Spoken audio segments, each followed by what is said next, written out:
Hello, denizens of the bookish internet. I'm gonna try and make this a quick one. Sure, Jan. Because my brain hates me and I want to go take a nap. And I've been putting this off all day. As you can tell by the title of the video, I am once again at an all-time low for my reading. I thought the worst was in November, and then I thought it was last month, and now this month where I've only read 19 books, and I realize that still sounds like quite a bit, but for me, that is like, something is wrong, bitch. I really don't want to up my medication, but I think I might have to. Anyway, hi. Hello, let's talk about my April reading. Now, something that is interesting before I get into the books is that I was looking at my stats. I noticed something that even though this month, in terms of like the amount of books I've read and the amount I was able to actually bring myself to finish was not great, my average rating was... This month's average rating is a 4.18. My overall general rating for every book that I've ever put on Goodreads is 3.8. It used to be 3.79. That's my normal range. That's me. That's normal. 4.18 is ridiculously high. What that tells me, well, when I noticed this, I looked at my stats for last month. Again, like really high. It wasn't quite a 4.18, but it was like a 4.06 or something like that. And then I looked at November and it was 4.12. What I'm noticing when I'm like having a bad reading month, which I still think it is a bad reading month just because I don't feel great, you know what I mean? Even if I'm reading good books, is that I think two things is happening. First thing is that I am not finishing the books that I don't like or that aren't like calling to me. And I am also, I can't even think of words right now. I'm also being compelled towards books that I think will be comforting or that I already know I love. I've had a lot of rereads. I think that is why their average rating is higher, both because I'm only finishing and rating the books that I actually like, and because I am purposefully choosing books to read that are 5 stars because I want comfort. With that said, let's talk about my books. I only had 2 stinkers this month. One of them really is like objective stinker, but even though it's totally subjective, but the other one I recognize it's me, not the book. They are once again in order of how much I enjoyed them. So my favorite book of the month, which you can't really see, which I enjoy actually, is the very last book we will talk about, and I'm serious, this book, this is going to be short.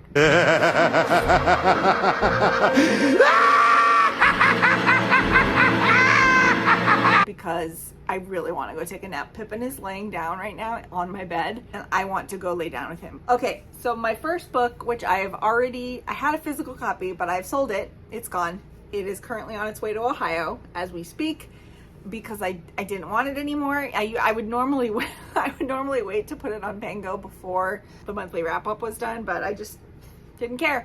And that's Water Moon by Samantha Soto Yombao. This book, I was hopeful that I would be an outlier on it. I feel like most people I've seen read it have not really enjoyed it very much, and I was like, well, surely it can't be that bad. Like, what's happening? And then I started it, and at first I was like, yeah, this is great. First of all, it's marketed as a cozy fantasy, and it is about a young woman and her father who own a pawn shop where you can sell your regrets, pawn your regrets, okay? That's the premise, which sounds great. And it started off great. It had this like atmosphere of eerie like darkness to it that I also found very intriguing. I don't think this is actually a cozy fantasy. I think that has been a mistake. And I think that maybe that might be part of the problem, because there's actually some real darkness to the book that I don't think that a cozy fantasy has. In general, what happened, my experience of reading this book was that for the first like quarter of it, I was like, this is great. I'm having so much fun. Like the world the pawn shop is in, and then there's our world. And then they start to go on this adventure through the world the pawn shop is in. And it's very like darkly whimsical, that world. And it was interesting to read about, but very quickly I then became disinterested because I don't think the author quite knew how to maintain tension. At a certain point, it was just like going from location to location to location, and it felt like movement without meaning.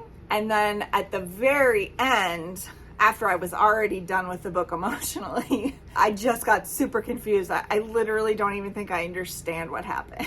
All in all, this book was it was a failure. I ended up giving it 2.5 stars because I really did like the beginning and I liked the concepts of the world and the story, but I don't think the author pulled it off. I would read from this author again, but I would hope that she, improves a little first. Okay.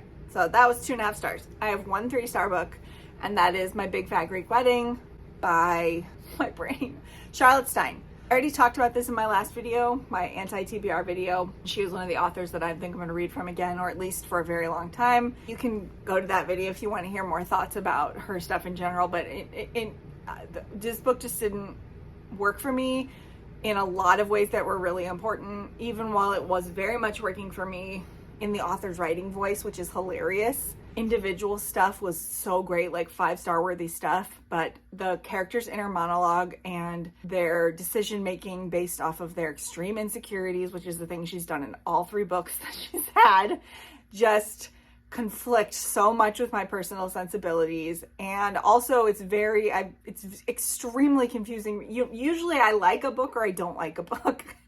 And if I like an author's voice, I'm usually going to like the author's book. But in this case, the author's voice is in direct opposition to my tastes about character behavior. So it's so confusing for me. 3 stars. She's worth checking out. Maybe you would respond differently than I have, but for now, no more. My Big Fat Fake Marriage was an audiobook. Imogen Wild was the narrator. And Watermoon I read physically. Next up is a book I've owned for years, and that is HANA Carries On. This is a romantic comedy that is specifically a retelling of You've Got Mail, set in, was it Toronto or what city is it? I can't remember. Yeah, Toronto. It's the Golden Crescent neighborhood of Toronto, which is full of South Asian immigrants, basically. Hana is a Muslim, and she and her family own is it a halal restaurant? Yeah, I think so. And oh my God, the food description sounded so good. Why do these books always make me so hungry, and then I never have good food to eat at my house? And then You've Got Mail, for those of you who don't know, which maybe, I don't know, is a retelling of Pride and Prejudice. So this is a roundabout retelling of Pride and Prejudice, but specifically You've Got Mail because there is the element of corresponding with somebody online who you don't know in real life. Oh wait, I forgot a part of the loop. You've Got Mail is a retelling not directly of Pride and Prejudice. It is a retelling of The Shop Around the Corner, which is a movie from the 1930s, 1940s, which was a retelling of Pride and Prejudice. Who cares, Ashley? Anyway, this was a romance. I didn't really enjoy the romance aspect of it very much, but I liked the author's voice. I liked the family dynamics. I liked her very specific nerdy interest in radio. A big portion of this is her having a podcast, and that's where she meets the guy, and before they become business rivals. Their families have restaurants. Oh my God, the food. Anyway, it was 4 stars. It was a good time. I enjoyed it. I will be reading from this author, Uzma Jalaluddin, again. I don't know if I'd read her romance necessarily, but that's a good thing because she actually has a book coming out in next month or the month after that is a cozy mystery. So I'm all over that. Next 4-star book, Say You Remember Me by Abby Jimenez. Now I am going to spend quite a long time talking about this, but only because I'm very puzzled by the reactions that I'm seeing online to this book. So what this book is about, before I get into my discussion of it, is these 2 people meet because she finds this kitten that she names Pooter, and she takes Pooter into the vet to get a checkup because she's very young. She's been abandoned. She finds her without her litter mates, no mom, and she decides to keep her. So she takes her to the vet, and he's the vet. They find out that she has this really rare condition where she doesn't have a butthole. It's not funny. And the main character's really confused because she's like, well, she's been pooping. And he's like, well, just skip past this if you don't like medical terminology. But basically she has a fistula, which is disgusting. And I hate that word. He tells her to put the kitten down because it's like $10,000 surgery. And he's like, there's not, you couldn't find enough people to give you enough money. Like he's very cynical about humanity. And she proves him wrong. And she raises the money. The campaign she starts is called Pooter Needs a New Poop Chute, which is extremely adorable. And there's like a running gag throughout the book where he like checks on Pooter's butthole. Anyway, it's a very, very animal heavy book. They go on the date. She brings the cat back in afterwards to like sort of rub it in, but also to get medication for traveling because she's moving to California. So he asks her on a date. He doesn't know she's moving to California, and he asks her on a date that night, and she says yes. And they have like an incredible date, and they both just sense this incredible potential in each other, and they have instant chemistry. And I've seen a lot of people call this insta-lust, but I really don't think that's what this is. We get very few lusty comments. And instead, and it's not insta-love either, because neither one of them fall in love until later in the book. And we see it happen, and we see the moment when they realize they're in love with the other person. So it is not insta anything. I mean, it's a pretty rare thing for me anyway. I'm not a romantic person. I don't date. I'm asexual.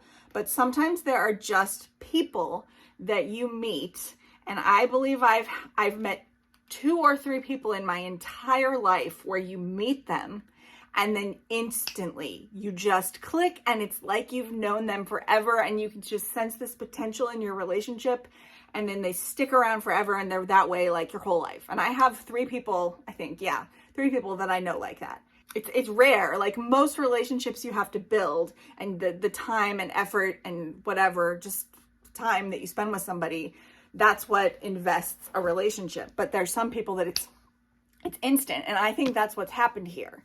And so anyway, they have this wonderful date, and she moves to California because she needs to be there for her dying mother, who has Alzheimer's, early onset Alzheimer's. She's in her 50s, and there's no way she's going to stay in Minnesota because she wants to be there for her mom and her family, who's taking care of the mom without her. He has to stay because he's incredibly invested in his veterinary practice to the tune of like almost $1 million of debt.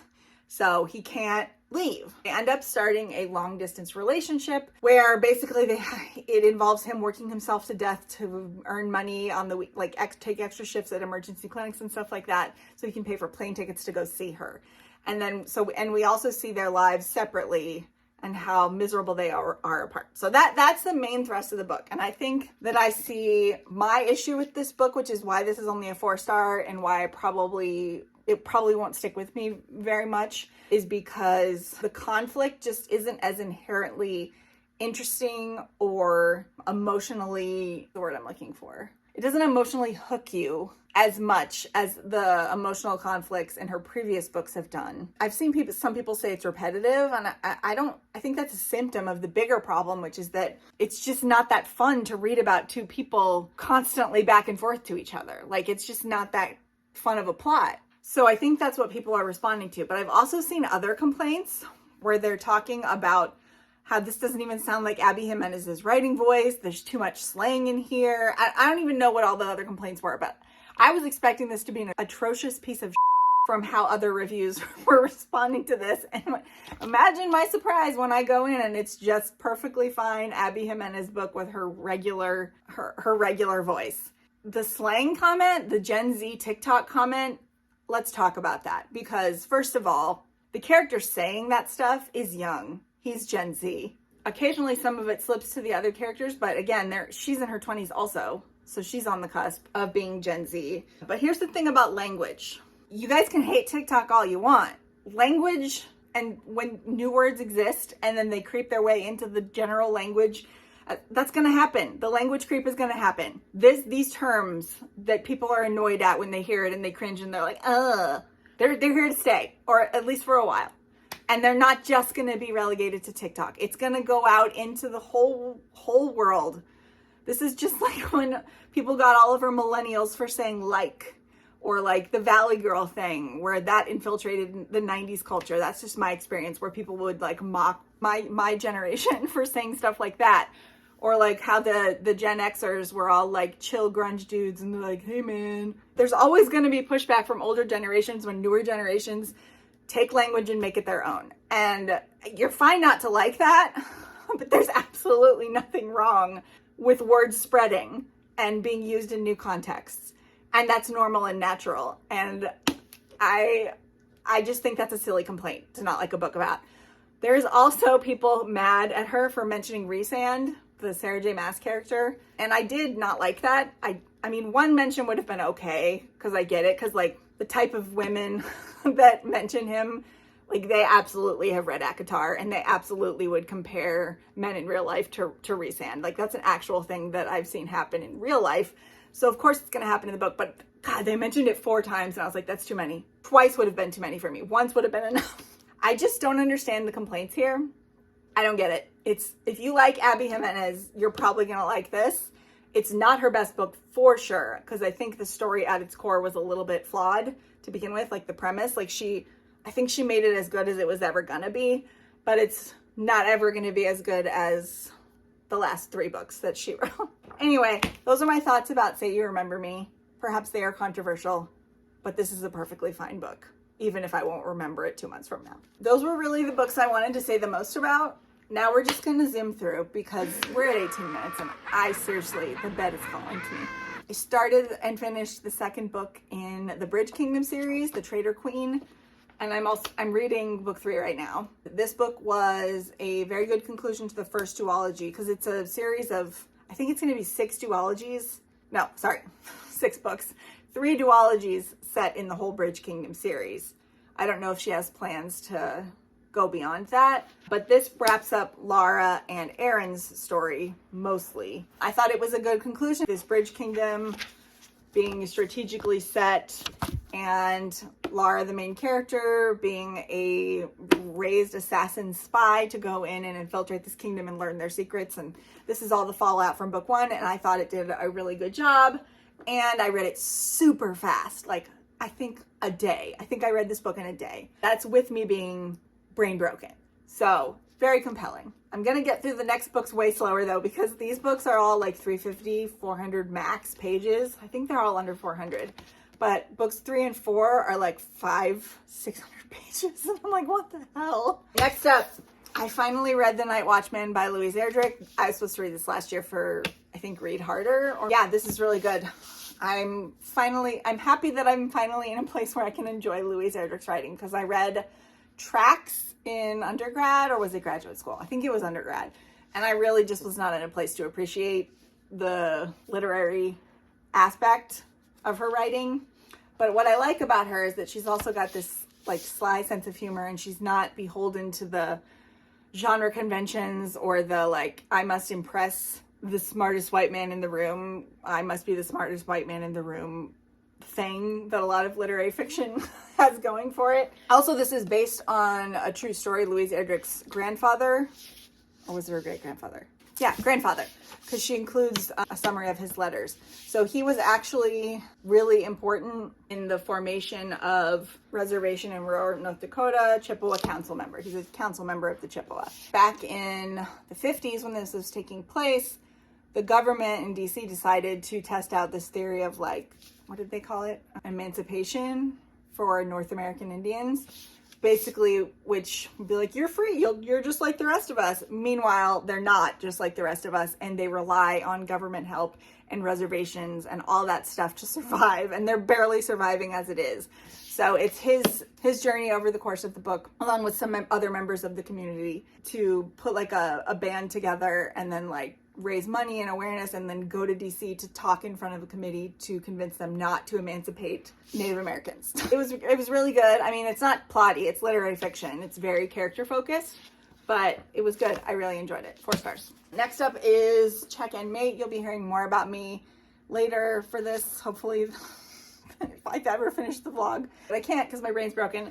Then you will hear more about this from me, but this is fine. Is Allie Hazelwood's still only young adult book about 2 chess prodigies who fell in love, and I enjoyed it a lot, but I don't want to say too much because more thoughts later. 4 stars. I read book 4. Oh wait, that was all my 4 stars. Wait, did I miss one? I did. Sorry, we're not done with 4 yet. Spoilers. I had some audiobooks. Oh wait, I missed a book. Okay, we'll talk about this in a sec. Real quick, 3 audiobooks that I read. First was Girly Drinks. This is a cultural history of women and alcohol. Very fun listen. It's incredible how important women are, and central even to the history of alcohol. It would have been very, very, very different without women, and it was very fun. Highly recommend. Next up is a book club book called What If We Get It Right, which is a book where it imagines, instead of like, I mean, it's honest about the consequences of climate change, but it's also, the goal of the book is to say, okay, let's imagine the future if we do this right and what that could look like. And it sort of felt like real life science fiction in like a way, like we're imagining our own utopia. Like, how could we fix this? How could we change our culture, change our technology, all that stuff so that we get it right? And what would that look like? And it was a very hopeful book. And I normally cannot read climate stuff, like nonfiction or fiction. And I was easily able to tolerate this, and it made me feel good. So highly, highly, highly, highly recommend it. And then lastly was Disney High by Ashley Spencer. This is a nonfiction book about the rise and fall of the Disney Channel. And it takes you chronologically through like the early 90s, all the way up through the creation of Disney Plus, which is when the Disney Channel, like, it's sort of irrelevant now. I don't even know if it's actually still a thing, because Disney Plus is where they put everything now. It chronicles it all, basically. The drama, I mean, it's got Hannah Montana in there. It's got Lizzie McGuire drama. It's got like behind the scenes creation stuff, network stuff. I had a great time listening to it. An extremely fun read, and it immediately made me want to go watch all of my favorite DCOMs, which is Disney Channel original movies, in case you weren't aware. But also it made me feel old, because all the ones I knew were the older ones, because I aged out of it pretty quickly. Anyway, 4 stars. And then my last 4-star book is Psychopomp by Maria Dong. I did want to talk about this one. I almost forgot about it. That would have been bad. The author actually reached out to me because she liked my review of her first book, which was my favorite book of 2023, Liar, Dreamer, Thief. Can't talk about it enough. It is one of my top 20 books of all time. That list is linked below. I loved that book so much. I just like vibed with it instantly. I got exactly what the author was going for. And she actually sent me an ebook copy and a physical copy of the book. No expectation of a review or anything like that. Like, I was given no instruction. It was just like, hey, do you want a copy? And I was like, yeah, I do. So this is her second book. It is a sci-fi. It does also have a unreliable narrator like Liar, Dreamer, Thief, but the two characters are very different. And where Liar, Dreamer, Thief had this like bubbly, dark humor to it, this is just dark. I did end up giving this 4 stars, so I liked it, but I didn't love it like I did Liar, Dreamer, Thief. But this is a good time if you like sci-fi. So what this is about, it takes place on an alternate planet that is tide-locked to its moon. And the citizens of the planet imprison people on this moon and use the prisoners to mine for these like crystal things. And basically what a psychopomp is, because that's the title of the book, is somebody who trains for years to be able to be the one to direct the mining. And it involves like lots of virtual software and knowledge of the ecosystem in the moon or whatever. I don't know. It was really complicated and kind of confusing. I didn't 100% understand what was going on at all times, which is one of the reasons I'm not giving it a 5. But in terms of like the journey, the atmosphere of this and the confusion, like, it makes for, because it's a sci-fi thriller-ish book, and it's a psychological, like, uncomfortable, claustrophobic kind of read, because the main character, it opens with her on a team because she flunked out of psychopomp training because she had a mental breakdown. And there's huge stigma about that, and she tried to kill herself, and there's a huge stigma about that. But due to circumstances, she actually gets a second chance to become a psychopomp. And then they're like, it soon becomes pretty clear there's something else going on, and there's a little bit of conspiracy-ish things happening, that everything is not as it seems. The further I got with the book, the more I liked it. But I did have a bit of a slow start with it. I think it took me a couple of weeks to get like halfway in, and then I zoomed through the rest in one night. So if you liked Liar, Dreamer, Thief, this is worth picking up, but it's not the same thing, so don't expect the same thing. If you aren't interested in Liar, Dreamer, Thief, then why are you here? Just kidding. But if you like sci-fi and that's more up your alley, this might be worth checking out. It is an indie publisher. If you buy the book, you're going to support an indie author at this point. I don't know what happened with her publisher. But anyway, I enjoyed it. Also, this cover is gorgeous. 4 stars. Okay, now let's talk about my 4.5-star books. Oh, wait. First up was another audiobook. This was an ARC. It's Murder by Memory by Olivia Waite. Now, I've read most of Olivia Waite's queer romance novels. She writes queer historical romance, mostly lady sapphic queer historical romance. And I've enjoyed them, but I haven't loved any of them. And I loved this. This is right up my vibe. It is a novella. It was super short. I think it's like 90 pages. And the audio was like 3 hours long. It's about a generation ship heading to colonize another planet. But instead of like the residents being in cryosleep, or I guess it's not even a generation ship, because generation ship is when you expect people to live and procreate or whatever for thousands of years in space before their descendants eventually arrive at a planet. This is, everyone has their memories archived in a book, which is why the cover has like a library on it, like a space library. When you naturally age in your body, you're just constantly uploading, re-uploading your memories. So it's a continuous memory, but then your body dies and a new body with your old memories is created. And then you grow and you live to old age again. They supposedly are doing this because it's more efficient. Also, I think in a weird way, more believable to me than freezing a bunch of people and expecting everyone's cells to be okay after that. I don't know why cloning to me is more believable than freezing, but it is. And it's a cozy mystery. So, and the murder is very strange because like nobody's dead forever on this ship. It's like, you got murdered, but what's happening? And then like a true murder is when your body dies and your book is destroyed. So anyway, it was just a good time. I enjoyed it a lot. I am definitely in for the further books in this. And I really liked the audiobook as well. Okay, now I'm going to talk about this book, which is The Mask Falling, book 4 in the Bone season. Again, I can't believe that I'm actually reading this series, but it is really good actually at this point. The only thing I'll say, I'm not going to talk about the plot. It's too much for me right now. Also, this is the 4th book, so huge spoilers for book 1 and 2 and 3. So you don't need that. But one thing I will say is that the main character of this page, it's a testament, I think, to Samantha Shannon's talent that I didn't get bogged down by the constant setbacks and awful shit that just keeps happening to Paige.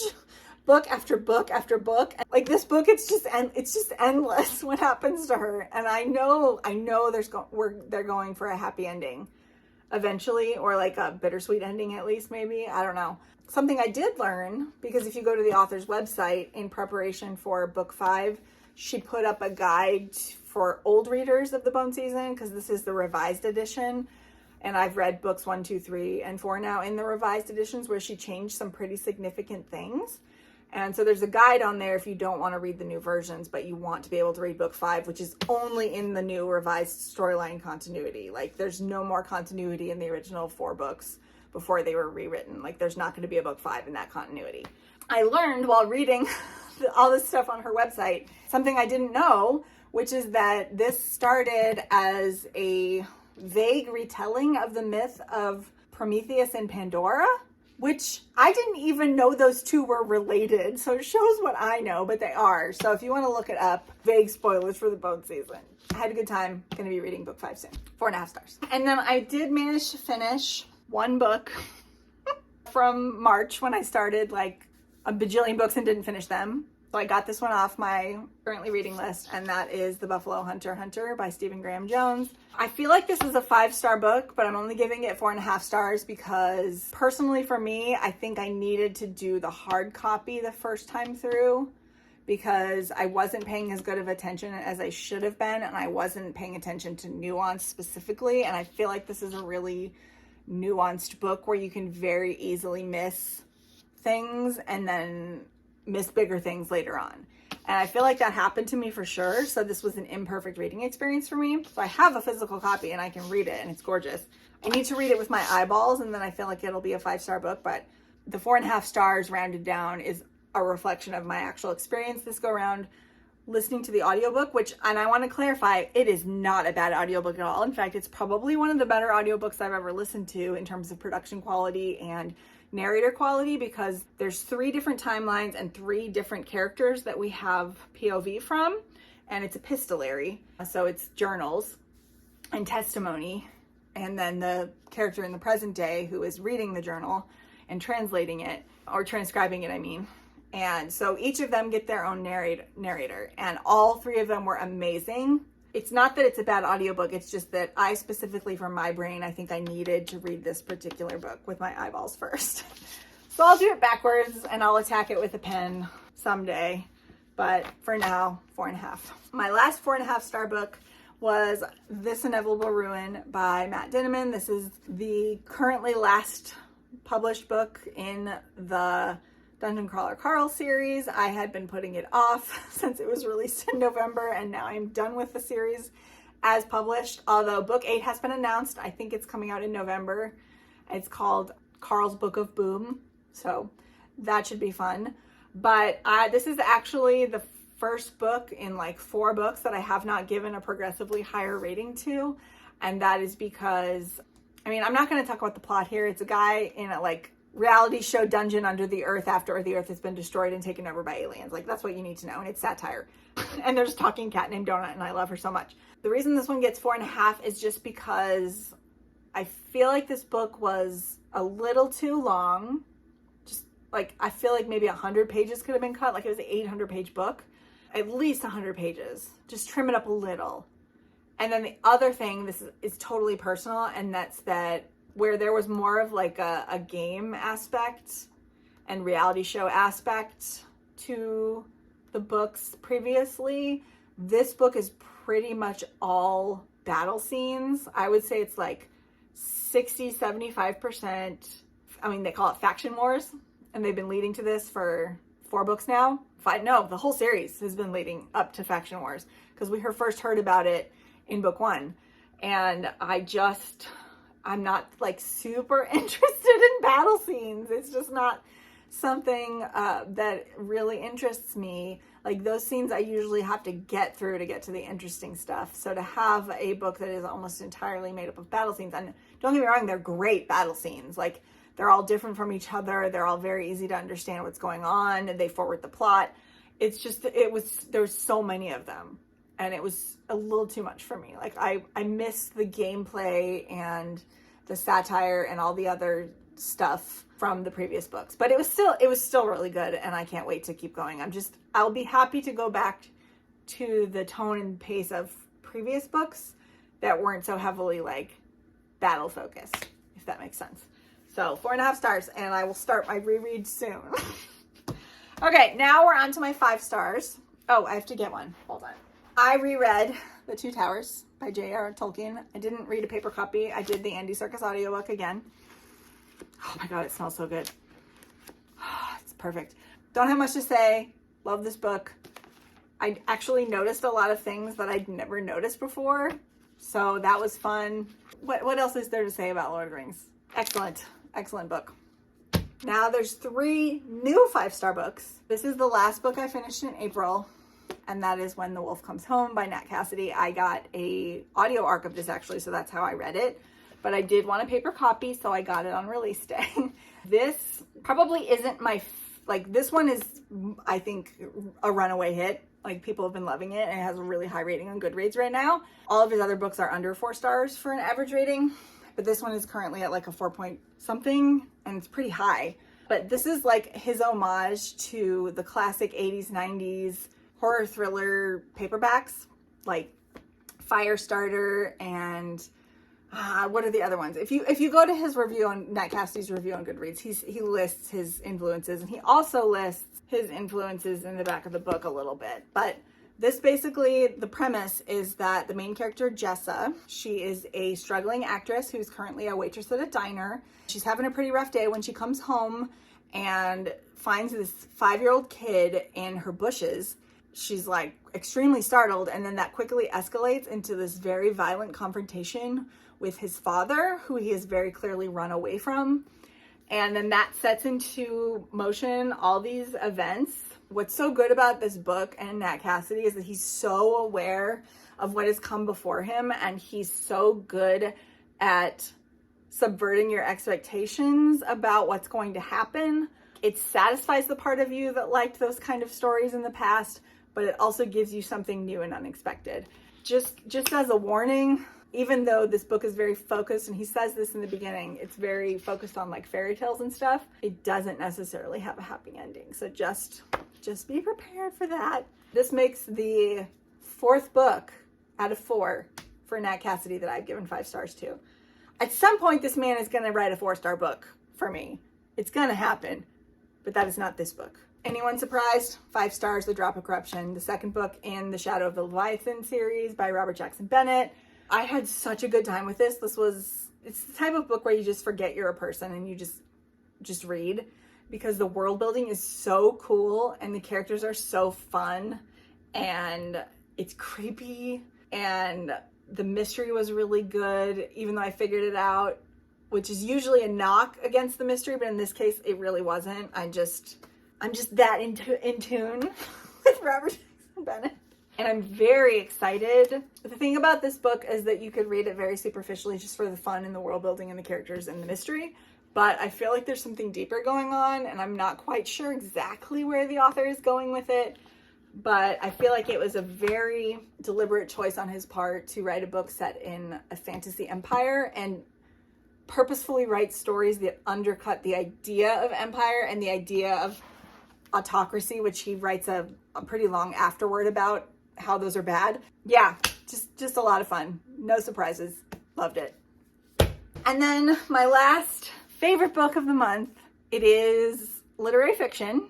So surprise, but it's also very queer, and it also feels like a lot like contemporary fiction, and it was written by somebody that I have known on the internet. We used to interact quite a bit back in the day, but I'm not on Twitter anymore, and neither is she.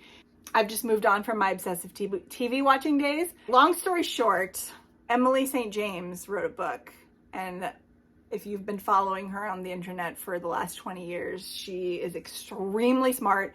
She's so good at writing about stories, so it totally makes sense that she should write a 5-star story for me, and that is her debut novel called Woodworking. So the title Woodworking refers to a trans person who either runs away from their life and blends into the woodwork so well that they pass, and they don't accept their trans identity. It's something that they hide, and it's something that they're ashamed of, and it's a secret. I think there's also an alternate meaning. It's where it's someone who is sort of blending into the background in order to deny their identity and not transitioning. But mostly I think it's the first thing. But anyway, this book is about a very, very unlikely friendship that develops between the only 2 trans people in this very small Montana town. One of them is Erica, who is 35 years old and has just realized that she's trans, and she's not out to anyone. And she's recently divorced her wife, who she loved very much. And she's going through a really, really rough patch, even though she's recently discovered this part of herself that makes her feel whole. But she has a trans student, and one day when she knows that the student, whose name is Abigail, she knows that she's going to be in detention, and she has a chance to talk to her, like, away from prying ears. And sure enough, she dismisses the other students, and Abigail's the only one left. And so she sort of comes out to her. She's the first person. If you're not familiar with, like, the way queer communities work, very often, and especially with trans people, there's a person that you come out to that sort of helps guide you through your transition. Like, they're your person who's been there before you, and they can sort of guide you, and they call them trans moms. So Abigail, who is 17, is the mentee-mentor relationship is swapped here, because Erica needs a trans mom who is a 17-year-old who's been out publicly for years at this point and transitioned. It's very, like, cheeky to start off with, and then, but also, of course, Erica is 35 and a teacher and a grown person, even though in many ways she's still very young, because she never got the chance to grow as who she really was. She's also an adult, and Abigail is a kid still. And so they have this, like, this very cool relationship where they take turns mothering each other, but they're friends. And Abigail is a teenager, very much a teenager, and she's, like, not into the touchy-feely stuff, and she's like, I'm not your friend, Erica, I'm not your friend. And then meanwhile they're friends, but she's very clear. I don't know how to explain it, but it's so great. And, like, the journey that both of them go on to, like, be okay in their bodies and in their lives and in their, it's so good. And it was funny, and it was heartwarming, and it was sad and unexpected in places. and very, very timely. I cannot recommend this book highly enough. I'm pretty sure it's going to be in my top 10 of the year. I guess never, like, you don't know what's going to happen. There could be 9 other books or whatever that knock this one off the list, but I just love it. I love it so much, and I want other people to read it and love it also. And with that, my short video has come to an end. We're at 49 minutes. I'm sure I'll edit it down, but I don't even know if I'm going to leave that part in, to be honest, because it's so embarrassing that I can't make a short video to save my life. If you've made it to the end of this short video, thank you so much for watching. I really appreciate it. I hope your brains are all unbroken and as healthy as they possibly can be, and that you're treating yourself well, and that you're nice to yourself when your brain is lying to you.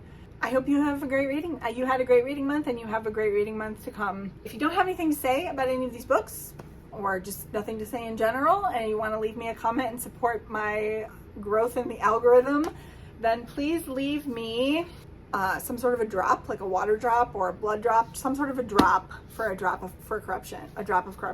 And then, as always, please, if you enjoyed the video, don't forget to leave me a like and subscribe if you want to. I've also got a bunch of links in my little doobly-doo below for my wish list, which I am going to try and move off of Amazon, but for now that's where it is. My Buy Me a Coffee, a link to a free trial for Everand, the audiobook service. Thanks so much for watching. I hope you're all having a pretty good day.